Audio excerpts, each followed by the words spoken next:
नमस्कार, सत श्री अकाल मित्रों, और कैसे हैं आप सभी। So this is me, CUET 2026 partial dropper. So बताइए आप लोग अपना हाल चाल कैसे हैं सभी की सभी। मेरी तो पढ़ाई एकदम ही पूरी, क्या बोलते हैं उसको, उड़म हो चुकी है भाई। आज हो रही है 29 तारीख और मैंने 20 को वीडियो बनाई थी जो कि उससे गलती से डिलीट हो गई है। मैं बताती हूँ मैंने कब वीडियो बनाई थी। मैंने वीडियो बनाई थी जब मैंने ये टाइम टेबल बनाया था। देखो डेट भी पड़ी है यहाँ पे यार, वो गलती से मुझसे डिलीट हो गई क्योंकि स्टोरेज नहीं था। तो मैंने सोचा था कि उस दिन दिखा दूँगी पर मैं दिखा नहीं पाई। उसके बाद मेरे पड़ गए कॉलेज के एग्ज़ाम्स, वो भी दिखाती हूँ। ये देखो वो भी मैं दे के आ गई हूँ, और जहाँ दे के आई हूँ उसके बाद से मेरी इतनी तबीयत ख़राब है कि मैं कुछ भी नहीं पढ़ पाई हूँ। तो भाई मैंने ये टाइम टेबल बनाया था क्योंकि मेरे पेपर भी पास आ रहे थे कॉलेज वाले, और ये CUET का एग्ज़ाम भी पास आ रहा था। तो मैंने सोचा था कि मैं बना रही हूँ तो मैं कर लूँगी।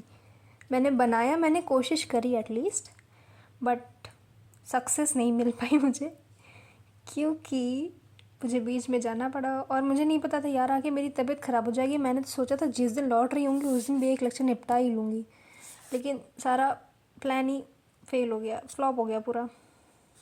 तबीयत ख़राब हो गई यार मेरी। I am feeling better today. और अभी मुझे फिर से जाना है। एक तो 23 को गई थी मैं यहाँ से दिल्ली, मुझे जाना पड़ा था दिल्ली ट्रेवल करके क्योंकि मैं कहीं और रहती हूँ, तो मुझे वहाँ जाके पेपर देना था। तो मैं वहाँ गई तो उसमें मेरे 3 दिन ख़राब हुए। 3 की बोलो 26-27 भी ख़राब ही हुआ मान लो। उसके 2 दिन बाद ही मेरी तबीयत ख़राब ही थी, तो 29 तक मान ही लो। आज कुछ थोड़ा बहुत पढ़ा है मैंने। और जहाँ मैं रहती हूँ वहाँ से इसकी डिस्टेंस है 550-600 किलोमीटर दूर है। तो अभी मेरे को 3 दिन इधर लगेंगे और 2 दिन इधर, मतलब ऐसे ही लगेंगे 3-4 दिन और। अभी 1 हफ्ते कम से कम जा रहे हैं इधर, वो मैं तुम लोग को भी बता रही हूँ। छोड़ो, टाइम टेबल पे आते हैं। तो अगर इस टाइम टेबल के हिसाब से चलती, जो 20 तारीख वाला मैंने ये टास्क निपटा लिया था, देखो यहाँ पे कट भी मारे हैं मैंने, वे वाला भी 1 लेक्चर हो गया है मेरा। और बाकी की अगर इस हिसाब से चलती तो मेरा सिलेबस ख़त्म होता है 10 मार्च को, पर अब शायद 15 तक ख़त्म होगा क्योंकि 4-5 दिन इधर के मेरे वेस्ट हो चुके हैं। मैं बीमार पड़ गई क्योंकि क्या कर सकते हैं। और भाई टेस्ट भी चल ही रहे हैं, तो टेस्ट में सिलेबस हो जाएगा 10-15 मार्च के बाद, तो उसके बाद ही मैं टेस्ट दे पाऊँगी क्योंकि उसके पहले तो क्या ही टेस्ट दूँगी जब कुछ आएगा ही नहीं। तो सारा कंप्लीट करके फिर टेस्ट दूँगी एक साथ ही। और बैच की मैम ने भी यही कहा है, और दिखाती हूँ मैम ने क्या कहा है कि देखो मैम ने कहा है जिसका भी बैकलॉग बन रखा है वो पहले हाई वेटेड चैप्टर कर ले, फिर एग्जाम्पलर सॉल्व कर ले, फिर NCERT एग्जाम्पल सॉल्व कर ले, फिर इन टेक्स्ट के क्वेश्चन सॉल्व कर ले। बैक वाले नहीं, सब्जेक्टिव नहीं, खाली खाली ऑब्जेक्टिव MCQs। और अगर टाइम बच रहा है तो PYQ भी कर ही लो। और भाई अब कैसे भी करके जल्दी जल्दी निपटाना पड़ेगा क्योंकि पेपर बहुत पास आ रहा है और बीच में मेरे कॉलेज एग्ज़ाम्स भी पढ़ रहे हैं, तो उसका तो जाने क्या दो, देना तो वो भी है फिर भी।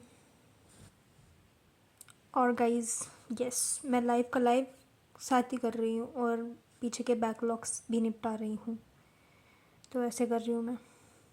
बाकी पेपर वाले दिन छोड़ के अब हफ्ते में 2 बार अपडेट लाऊंगी मतलब मैं, क्योंकि कर लेती हूँ यार वरना फिर रह जाएगा सारा कुछ। और जिसने अभी एप्लीकेशन फॉर्म नहीं भरा है CUET का वो भर दे क्योंकि अब खाली 30 तारीख ही बाकी है, परसों बस, उसके बाद डेट ख़त्म है फिर। और मित्र बंधुओं, आप सभी से मेरा अनुरोध है, यदि आपका भी बैकलॉग हो गया है तो आप चैनल सब्सक्राइब कर लें और साथ में जुड़ जाएं और साथ में ही बैकलॉग कंप्लीट करें 15 मार्च तक। फिर उसके बाद शायद बैच में भी रिवीजन चलेगी, क्वेश्चन प्रैक्टिस चलेगी, तो वो भी निपटाना पड़ेगा। सो यार आज के लिए इतना ही, मिलते हैं नेक्स्ट वीडियो में नेक्स्ट अपडेट के साथ। तब तक के लिए बाय। और भाई अगर किसी को लग रहा है कि कोई पीछे हो गया तो तुम लोग मेरी हालत देख लो, मैं सबसे पीछे चल रही हूँ शायद, तो मुझसे मोटिवेशन ले लो कि तुम लोग एटलीस्ट मुझसे आगे चल रहे हो, तो थोड़ा खुश हो जाओ और लगे रहो बस, क्योंकि मैं तो कर लूँगी शायद। बाय।